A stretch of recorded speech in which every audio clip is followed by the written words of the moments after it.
around rules and Get Social. It's pretty simple. Just be friendly.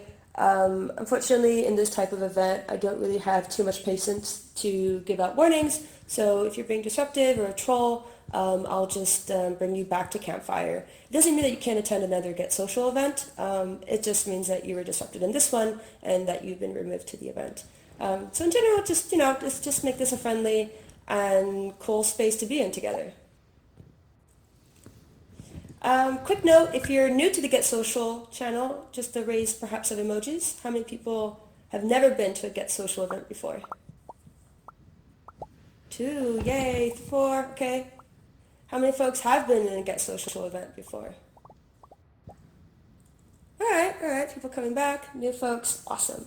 Yeah, if you have any questions in terms of, I don't know, if your mic's not working or you're having an issue, don't worry, you can also ask me about that during the presentation. It's not fun. It's, your gear is bugging, you're not able to take advantage of this event. I'm not going to stick and mute everyone. I just want to keep this also organic in terms like if you have questions along the conversation, I tend to talk a little fast, just raise your hand or emoji, and we can definitely stop and just talk about a certain point. And then in the presentation, there's also time and room for conversations. So to Get Social, you can find it on the website in the feature channels. Subscribe to get access to events like these. I've been doing the channel for about a year and a half now. Fortunately, not all the events are featured, just because I really like sometimes that 10 to 15 person group. So it's really about connecting with the people that are subscribed. And then some events are published and featured just to also put the channel out there. So yeah, a lot of more cool stuff inside the channel that are accessible on the calendar. All right, so virtual conferencing. How many people here went to the 2020 NNVR conference that just happened in Altspace and Roomy and Engage? Sodium Space, yeah, awesome. So here it is. These are the four that I'm going to talk about. Obviously, I want to talk about the experience that we just had because it's fresh in our minds. And then I want to talk about merging realities. We've done quite a few awesome initiatives over at Lathrop College with Mike McCready. I would love to talk about Jessica Outlaw and her virtual conference experience. She also has a lot of data pertaining the guests and what their experience was. And then I'm going to finish off with a personal experience I've done just because I'm able to talk about it more. That was Matrix Core that happened last summer. All right, so 2020 at NVR, first of all, round of applause for this group. It was pretty massive what they set out to do. It was huge. Like this is their selfie walls. Everyone, their summit selfies. So everyone who partook to the experience, we asked people to submit their summit selfie. Just a way to kind of see who was there, but really bring people together. Like right now, we're all, yeah, feel free to go on the stage. I won't kick you out if you're looking to get closer. We can all go on if you want as well. No worries on that. I feel awkward being on stage. Oh, really? Where's the noisy mic?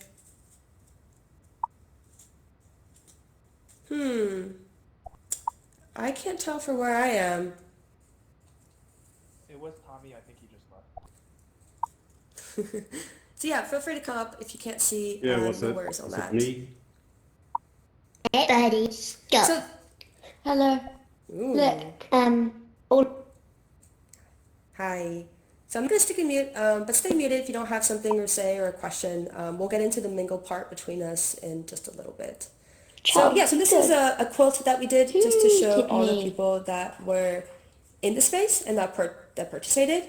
We're still building to make this an even larger photo. Folks, after this was launched, got really excited about it and also wanted to pitch in. But just to show how many people attended, and this is nothing, these are just the folks that wanted to play the social game. So, this happened for a week, February 17th to 22nd. It was a cross-platform experience. A cool word I like to use for that is just a matrix core, because it's just all the matrix and all the multiverse coming together despite platforms and devices to connect and communicate. There was over 170 speakers and panelists, over 150 events, over Altspace, Engage, Mozilla Hubs, Rumi, and Somium Space. Over 75 volunteers, which is why it went so well. And yeah, I mean, from my research that I've been doing out there, it breaks the record as the largest all in VR conference. If you have seen a conference bigger than that, please let me know on Twitter. Also writing a recap about the conference for VR Scout. I definitely want to make sure I got my facts right. But this big, this large, this long, hands down, it hasn't been done. It really takes a village. It took a lot of community members to really power this through.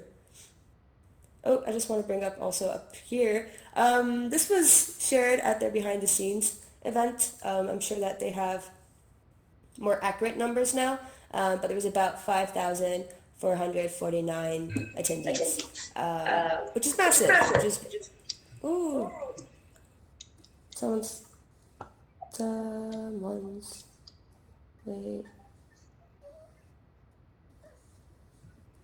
okay. I don't know who has a mic, device that's echoing. When you're in alt space, you want to keep the, you want to keep the, is J, W? I doubt that. So I'm just going to put sticky mute now. I just want to power through this so we can get into the chat. So if you have a question, emoji, raise your hand, or click the hand raise button, and then I can call on you. So yeah, so those are about the numbers that came in, which is pretty interesting, right? It's 5,000. When you think about it in terms of, and we'll talk about this like in scale of larger conferences that, in Europe they're able to gather 30,000, in the States, sometimes in the 100,000. It's a pretty big number when you look at it. It is a smaller number when you look at what is happening in the physical world. For me, this is the most people I've seen at an event, which is huge. And any event that you do, a birthday party with 5K, that's pretty insane. But then we'll get into like what are the challenges, like how, and if you went to this event, you definitely saw the energy and saw how many people there were in there, and sometimes some of the problems and issues with spatial audio. But like how do we build experiences that can really bring in 10 times this amount of people? So this summit was all in VR.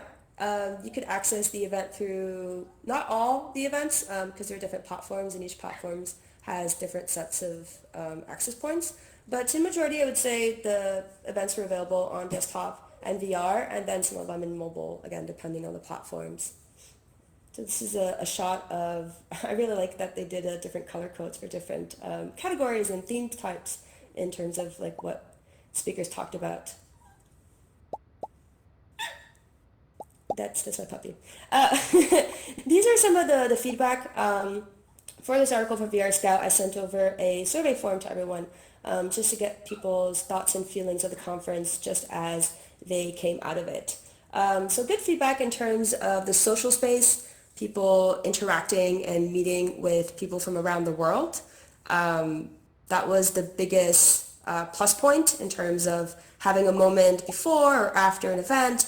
I met with Kent Bayer, I saw Tom Furness, I met with another health educator from across the world. And so those connections, when people meet and greet and keep on the conversation, that was a big win point.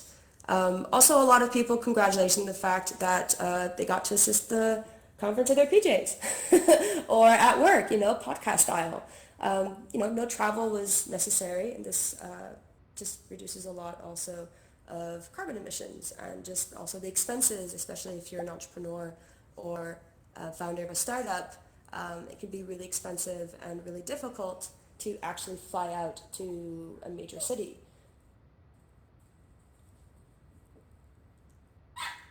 Another piece of feedback, I really like this one where for Julia Banakova, her best moment was ironically the tech glitch. Because that's where also there was a moment to get social with other people. Sorry, I don't want to call you out, Michael, but I am going to call you out. But like you had a tiny tech issue, and it was one of the most beautiful moments for me as well in the conference because someone in the community stepped up, went on stage, and just hosted, the time you were there, just hosted the audience. And I think that's fabulous, right? Like if that were to happen in real life,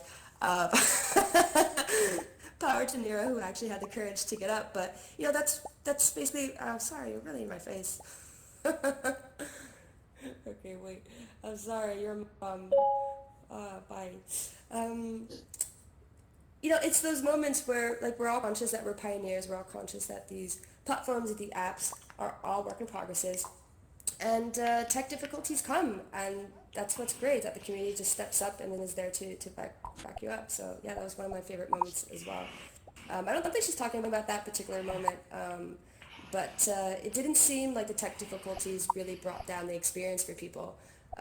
They're just more aware and just okay with the fact that it's all an experiment.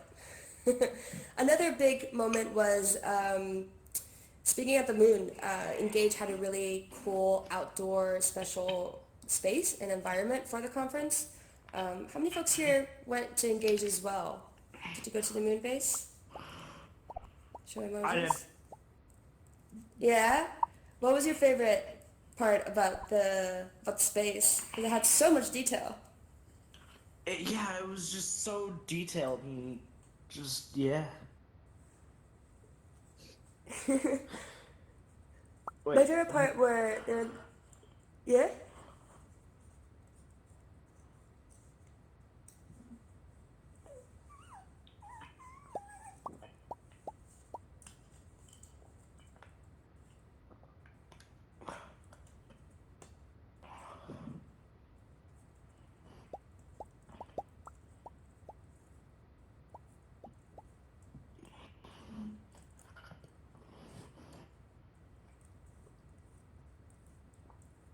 Oh, cool.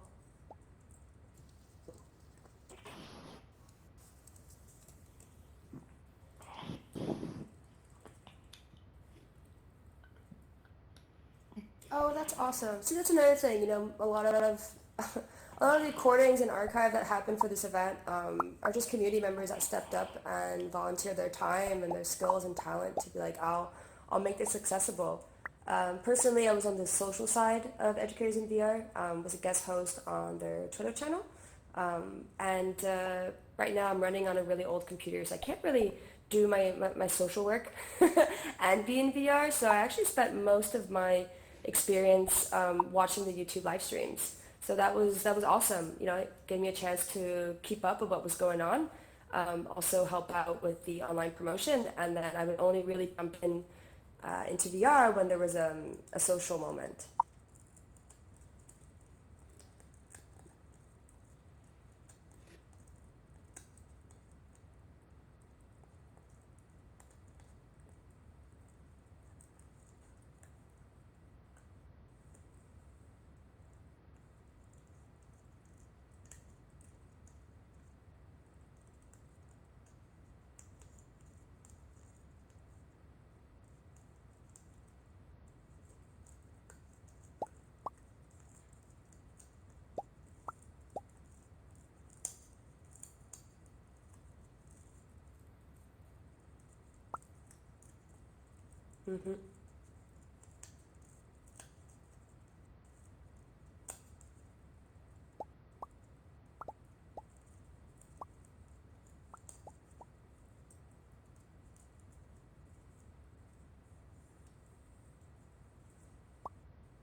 Hmm. Good point.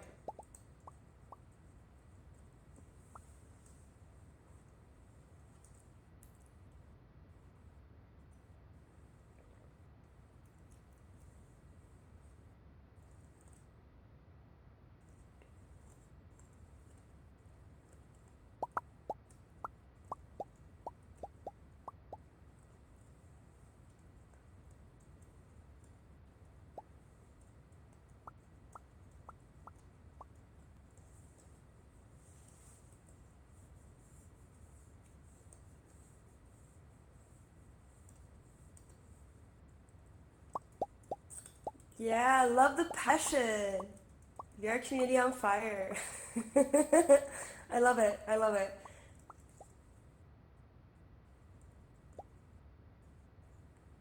Mhm. Mhm.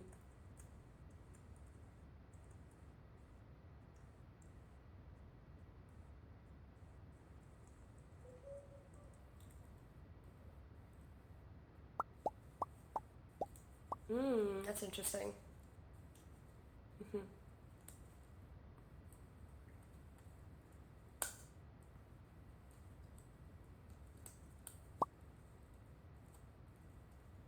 Mhm.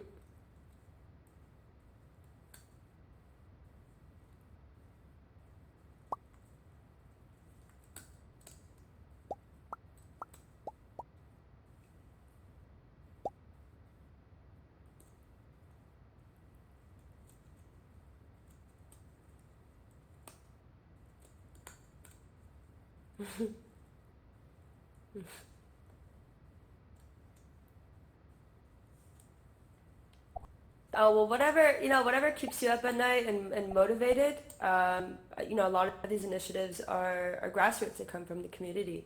I think their initial plan was to have everything recorded and archived. But right, they started out with 30 in mind, and then 170, and just like round the clock hours. I think it came down to just really needing people with the hardware, and also enough hardware and power to record everything. How many people here did though watch a session in 2D and not in VR? Okay, so some people did catch. What was your experience in that? Like, what made you go from VR to 2D? Was there a reason behind that, or was it just because maybe your headset died? What brought you to explore the 2D side?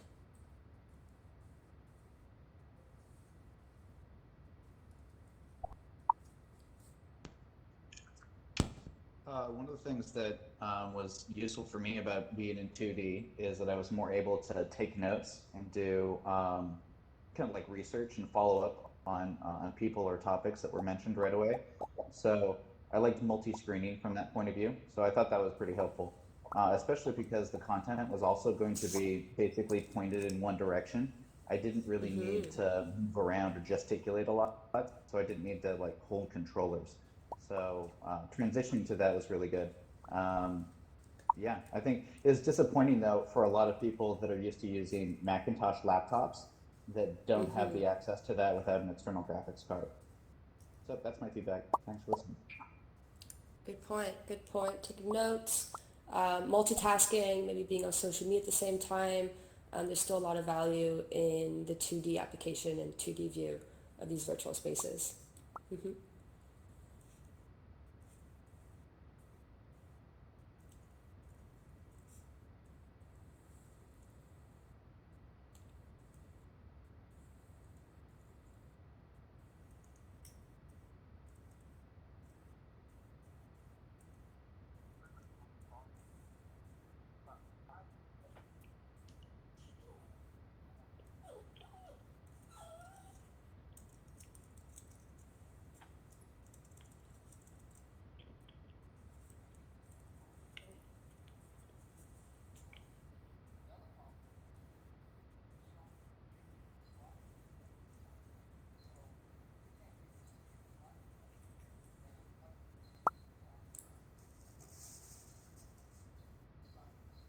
Hmm.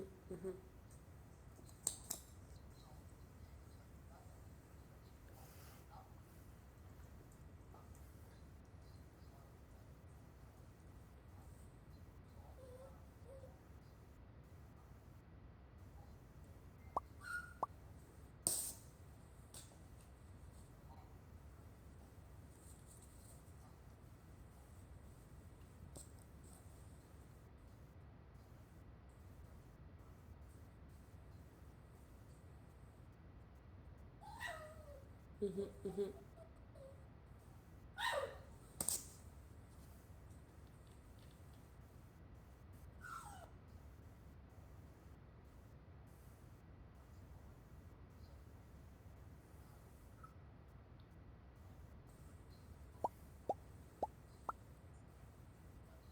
Hello.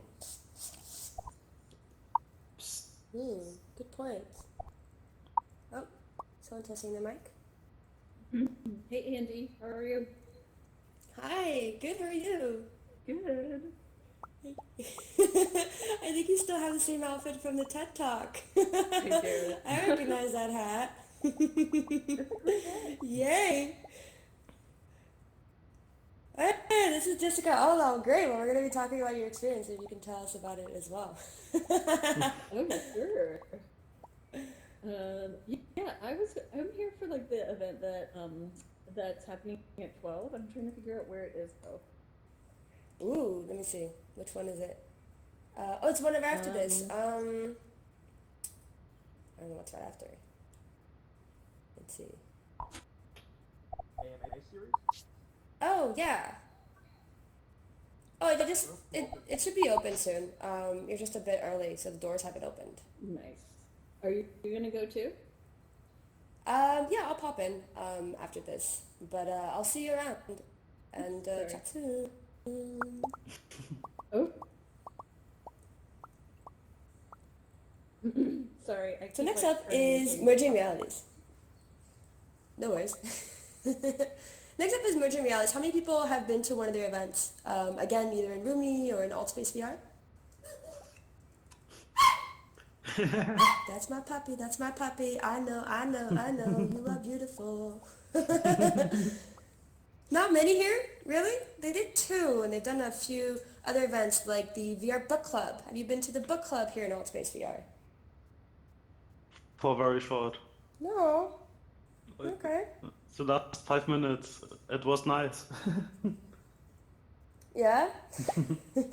Okay, so merging realities, what they did is they did more, it's not a totally a virtual event, but they mixed the in real life event at the college and also having a virtual extension. So getting people who weren't physically there to be able to attend, and also to get people in the physical space to put on headsets and connect with people in the virtual space. So that one was more of a mix and match versus educators in VR. But yeah, this was made at Leithrow College, full day of VR Air conference for the second year. Took Mike McCready. And one of the things that they wanted to test out here is like when is it appropriate to be in VR and then when is it appropriate to be watching a video on a 2D live screen. One thing I love to say is that like tech sometimes is a blinking light. We really want to do things that are really cool, but at the end of the day, what is functional? We have a lot of amazing 2D and social tools that are at the peak of like perfection. Like we've gotten to a point where mostly everyone has a mobile phone. We're all able to call each other, to text, to share video, to share photos. And I think all of that shouldn't be forgotten just because we have available to us other tools. So again, thinking about like when is it appropriate to distribute content on 2D streams, and then when is it interesting to incorporate a 3D element in our experiences. So here are some photos. They went with me. They also went with AltSpace VR. There's a picture of the team over there. Yes, Peppy, I'm here. I had a lot of VR time.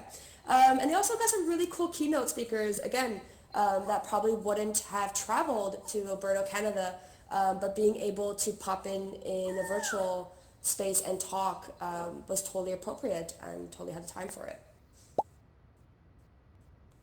All right. So this is the UIST conference research by Jessica Outlaw, who was just popping in here, but unfortunately there's another event going on. Feel free to jump over there if you'd like. I'm going to wrap up on this, realizing that slides just take up a whole lot more time than just chatting. But this was a conference experience that was done in Mozilla Hubs. She did get a grant to do some research and test out, like, again, what are the benefits and values of virtual conferencing and what you can do.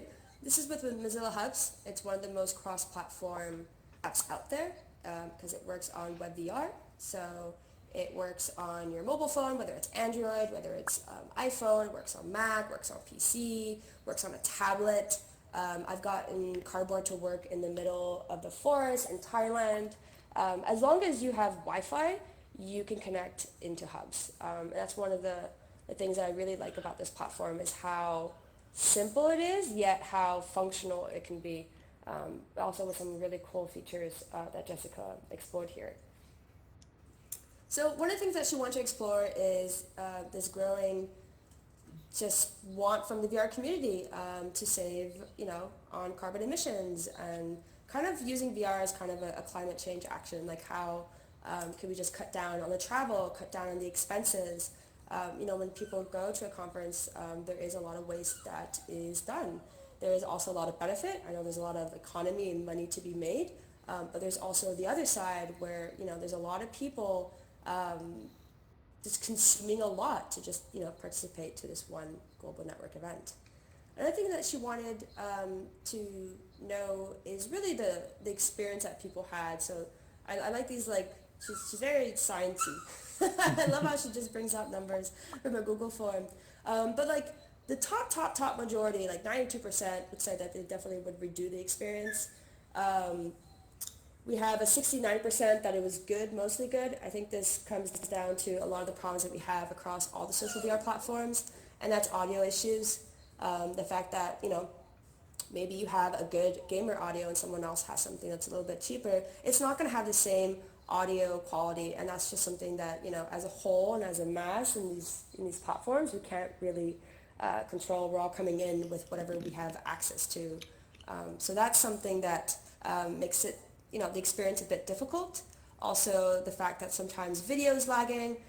There's also been a lot of complaints about presentations, and these are issues that Jessica Outlaw, highlights, but they're also issues that we saw here as well during the Educators in VR. At the end of the day, we all know, again, we're pioneers and the show must go on, so we all kind of forgive these issues. But I think it's important to at least, note them down and then work with the platforms on solving these. 68% said they felt that the experience made it easy for them to meet new people. And 81% of people, and this is interesting, this is what I wanted to ask also about the Educators in VR experience. 81% of people at the experience in hubs actually opted for a PC or their desktop. So they didn't really actually come into 3D or VR. And this is something we talked about, maybe to take notes, maybe to multitask at the same time. But I think that when we're creating these experiences, again, there should be moments where 2D is a value and other moments where 3D is a value. Oh, and then 23 out of 26 said that they would actually pay for the experience. And that's something that I'm really happy to hear because, when something's good and it's valuable, then it's just, unfortunately, it can't always be for free. There are a lot of people putting time and effort and skill. And, if you want to see these initiatives grow and continue to expand in the multiverse, I think we do need to start supporting. The one thing that's really interesting is that, instead of having a $1,000 ticket, because you could potentially, I'm saying not this year, not maybe in the next 5 years, but down the road, you could potentially host 100,000 people in a space. Why not? I don't know where the tech is going to go. And we're getting so good so quick. But, having $100 or $150 ticket, maybe, in the 50s and 70s for students, maybe a different pricing also for startups and founders. Whatever it is, I think we can make the content accessible and at the same time be profitable for the people and talents that are putting their time and effort into making this happen. Final thing I want to talk about, I just wanted to end with this. It's not, this presentation is in no timeline chronological order. I just wanted to end with something that I personally put together, so I'm able to talk about it just on a more granular level because these sorts of things, you have to do it to be able to talk about it. This is AWE Core. This is the mobile matrix experience that happened in May last year. Majority here in Altspace VR, but matrix core meaning that it also happened across different platforms. So again, we're utilizing Rumi in VR chat and Rec Room, Mozilla Hubs, and a lot of others that you'll see. One of the things, so this is just a shot of the space. When I wanted to do this virtual extension, it was really supposed to be just a virtual experience. And when I partnered up with AWE and talked with them, what they wanted was also for us to have a physical what appearance? A physical, what's the word? Presence. that we'd be there physically. And this was a surprise. I really just asked, like, can I have a plug in the wall so I can keep my computer running the whole time? And they were generous enough to give us a huge block in the playground, and all that space around and behind was actually, circled out for this experience. I ended up keeping it really open and allowing people to come in and chat, so it kind of became this like social space within the social VR experience in reality in the physical space. At one point, at the end, there was a 5 to 7, a mingle chill with Spatial from Magic Leap. And we were supposed to leave, and when they realized that we were doing a social experience and they were launching one of their social AR apps, they actually decided to join our experience, and we just kind of shared the space together. So all day, I was most of the time in a headset in the VR space, but it was really awesome to see people come around, and because you give them an open space, people actually use that space to get social. One of the things that I wanted to experiment with this experience, I did want to convey and distribute content information that was given at the conference. That is important. At conferences, there are a lot of just knowledgeable folks and demos and products and brands sharing things that are really important in the industry. In 2018, we really just focused on the content distribution, ended up live streaming a whole. In 2019, I realized that most people weren't really interested in the live streams because they knew that AWE would provide the video streams after the conference. So in 2018, what people were asking for are social opportunities. Like, I'm not at the conference, but how can I still experience a conference in a social way? So in Matrix Core, one thing that we wanted to distinguish is, okay, social media shares information. Great, so we're going to use the social media platforms that are really good at sharing information. So we're going to use Facebook Live, it's mobile live streaming, it's super easy. We're going to use Twitch, we're going to use YouTube, we're going to use Periscope, we're going to use pictures and GIFs. So all that just staying true to what social media is really good at. And then on the other end, events that were happening in the virtual space, we really wanted to focus on spatial networks being about shared experiences.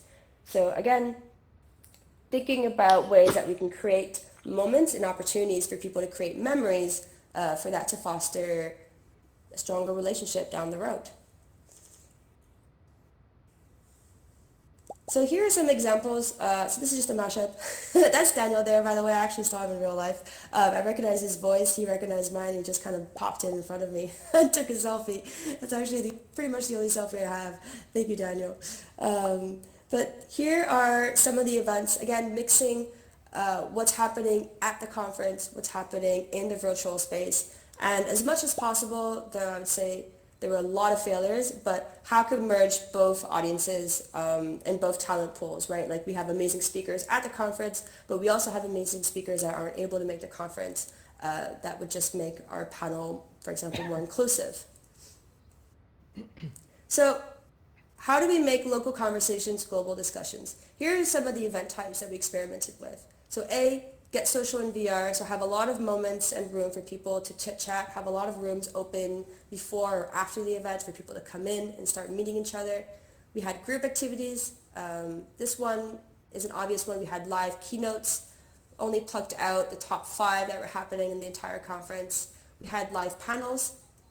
This was one of my favorite ones. We would pick a speaker on site at the conference in real life and then pair them into a panel in virtual reality. So we had, folks like Sarah Hill with Helium XR that talked about brainwaves and just using VR and AR to reduce stress. Then we had Chait from the Blake Group to talk about what's going on in journalism in virtual reality. And then Daniel, who was there, who was kicking off borderless classrooms at the time, came in and shared his ventures with the educators in VR.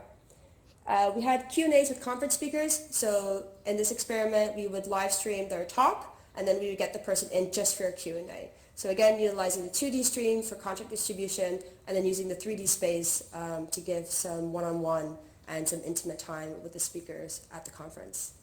One thing that we noticed in this experiment is that it's not always about getting really, really big events with a lot of people inside them. It's also about having really curated and quality smaller group events.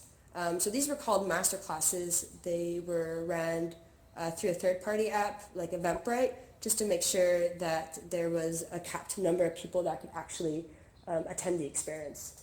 Now, obviously, this model would be very difficult if you were going to create, like, let's say you had like 5,000 people and only 2015 can enter a room. You would need a ton of master classes. So I don't know how that one works. Still, like, we're still experimenting with all this.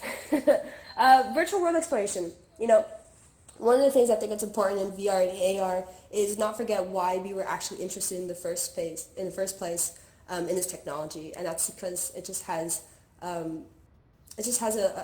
bit of a hint of magic in it. When we had our first 3D 360 experience, and we're in a space and we're seeing the environment, whether it's animation or something, and we're in awe. Those moments when we are using the full potential of VR and AR.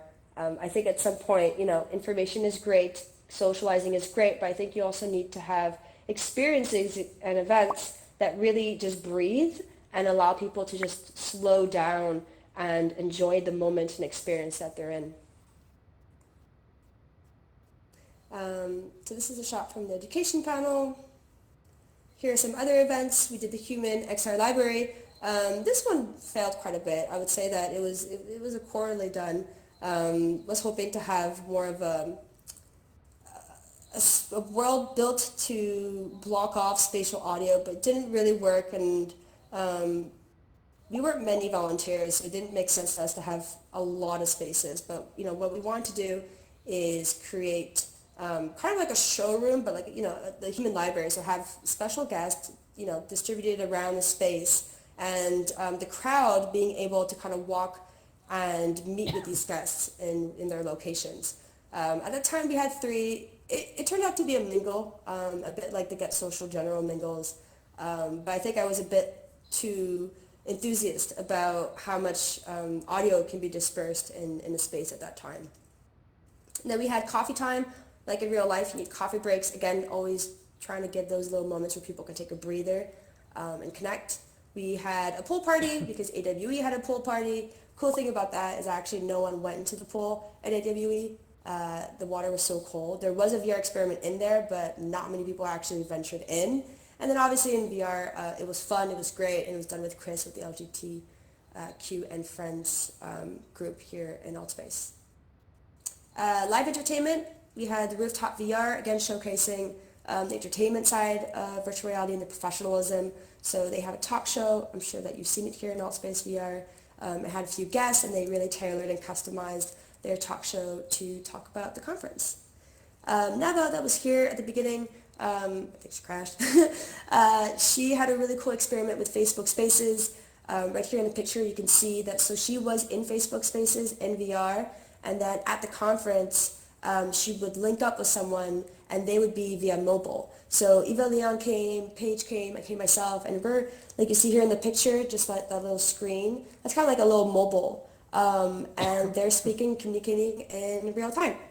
So that was a cool way also to mix different devices, again, mixing the 2D devices that we have access to and VR devices. We had an on-site AR experience, again, because we were given a space, we wanted to make it as interesting as possible. So we had Nancy Baker and her AR experiences available on site. So you just had to download the app, and then around the physical space there were AR artworks hung up around the space. And then also we were able to experience her coordinates project, and that's basically above the conference there's a big security camera watching us. So that was really fun because some people freaked out.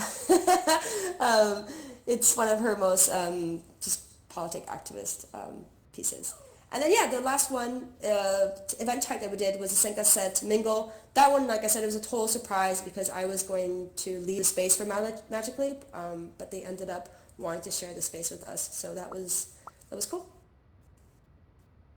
And that's it. That's it for me in terms of just running through a few examples. Yeah, and I kind of want to open the floor up in terms of what kind of experiences have you experienced, and like what do you want to see more of in these spaces? Whether it's alt space or just you want to talk about spatial networks in general.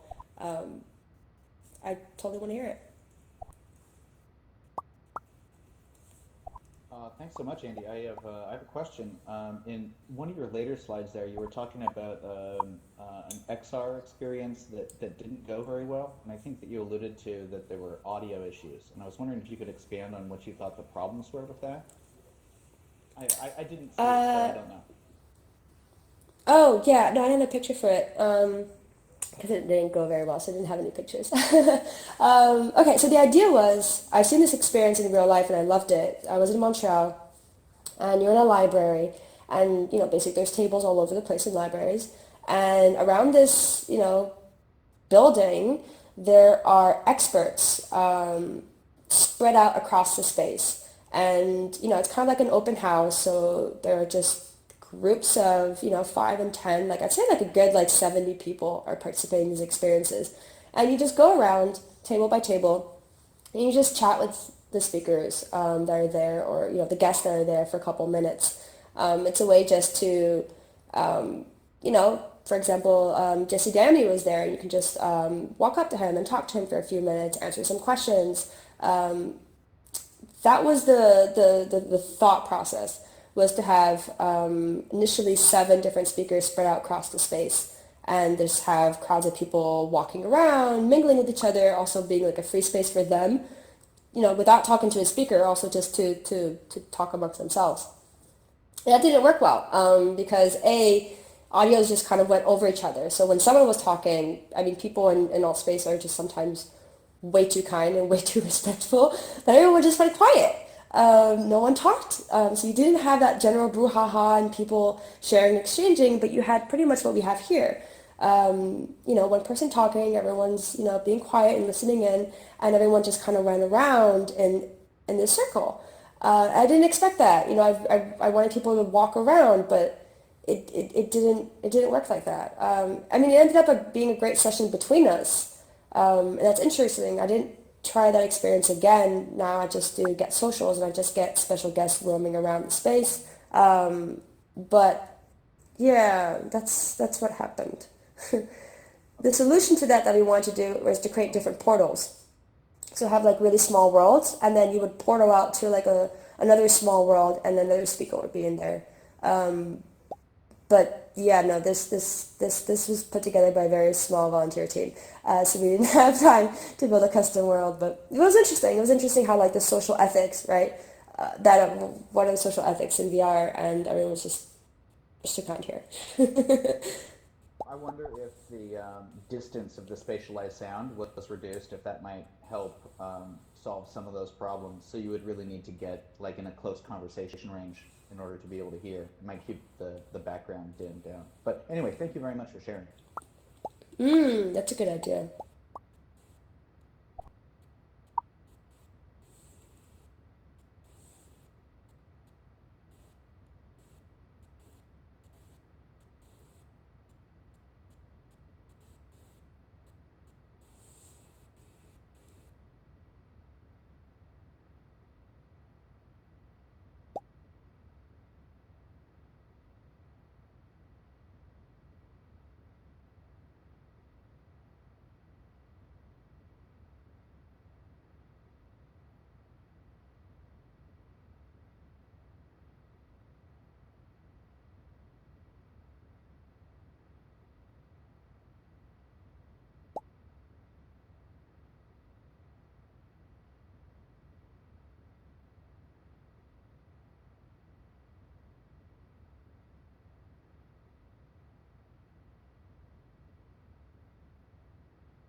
think it's a really cool idea.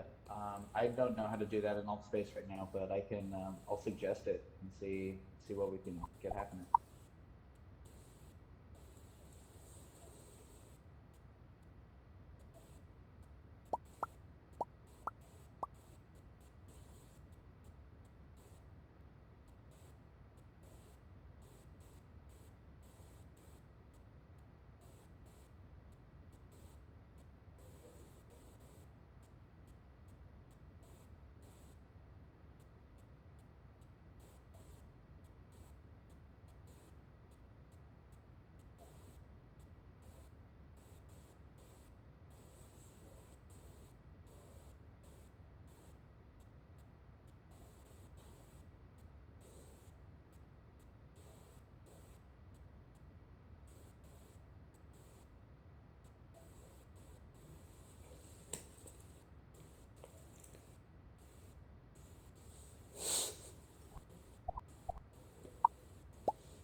Oh yeah, that's a cool idea. I think that there might be some uh, deeper implications if people thought that there were invisible avatars that were observing them. But if you're in 2D mode and you have a scroll wheel for your mouse, you can also zoom in and zoom out, so you can really punch in on someone. So you might give that a shot.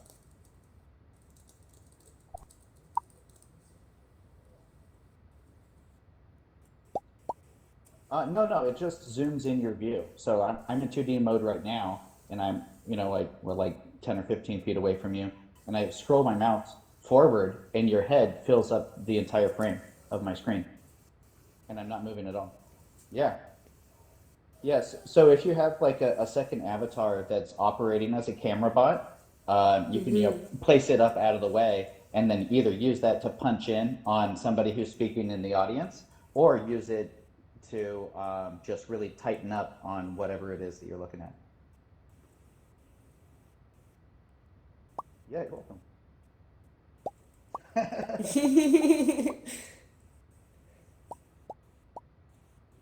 Yeah, and go ahead, go ahead.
Yeah, I think there's a lot of valid points and thoughts here in terms of like how are we going about with these sorts of events.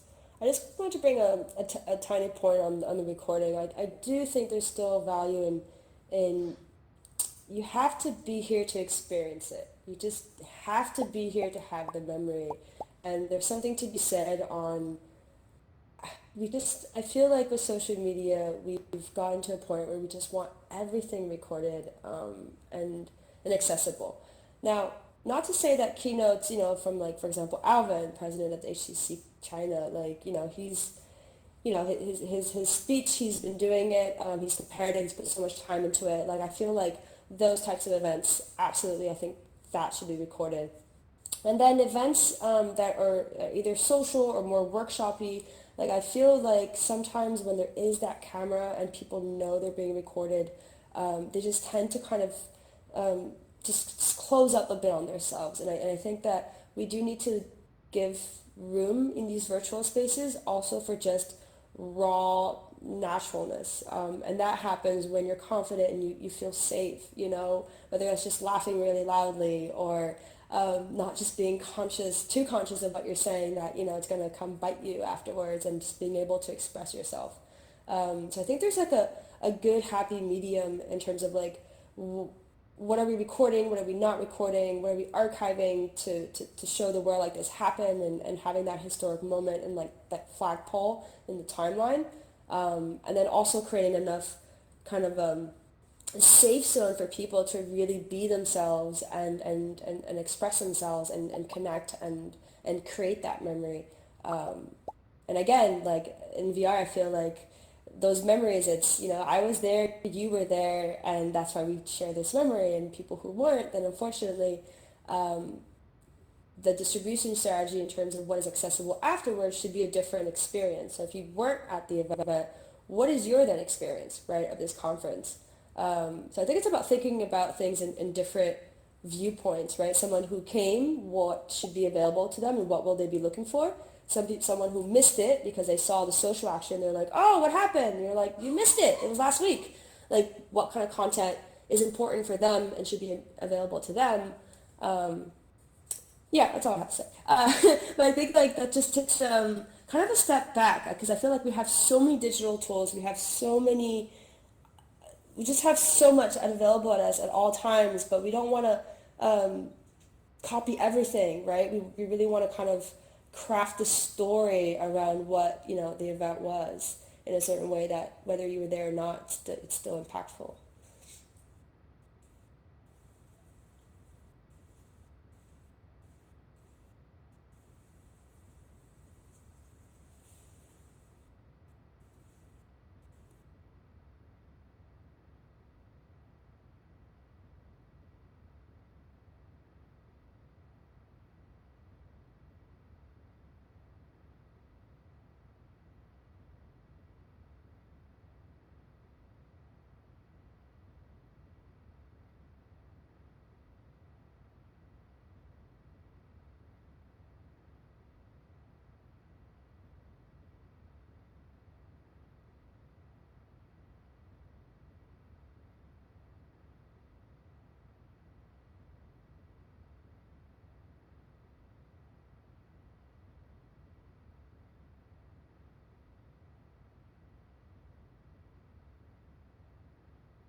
Yeah, well, I hear what you're saying. I have been practicing public speaking for a while, like through theater and having a large family and playing charades as a kid and everything.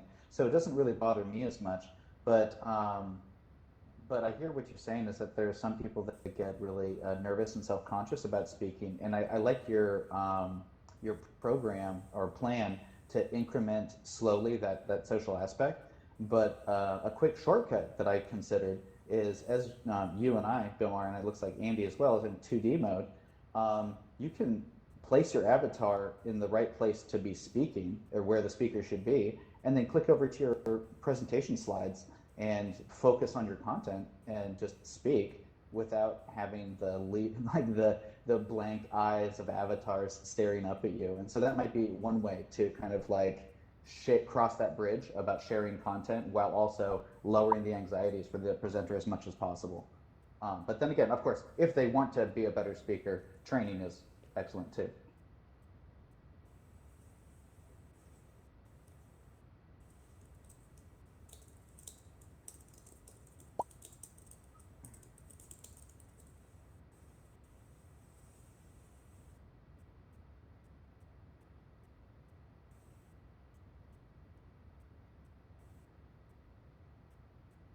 Oh.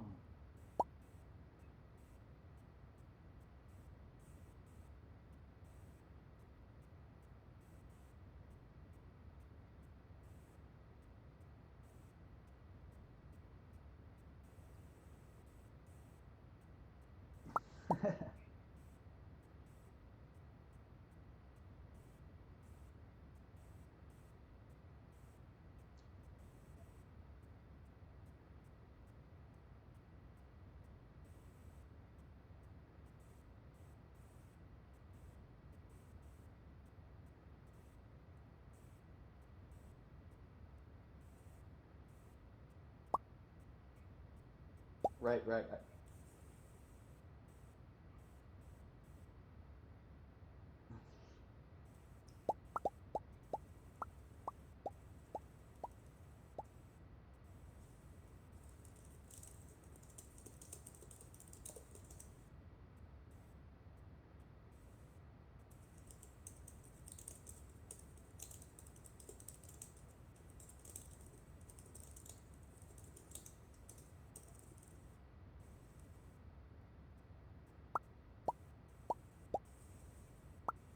Yeah.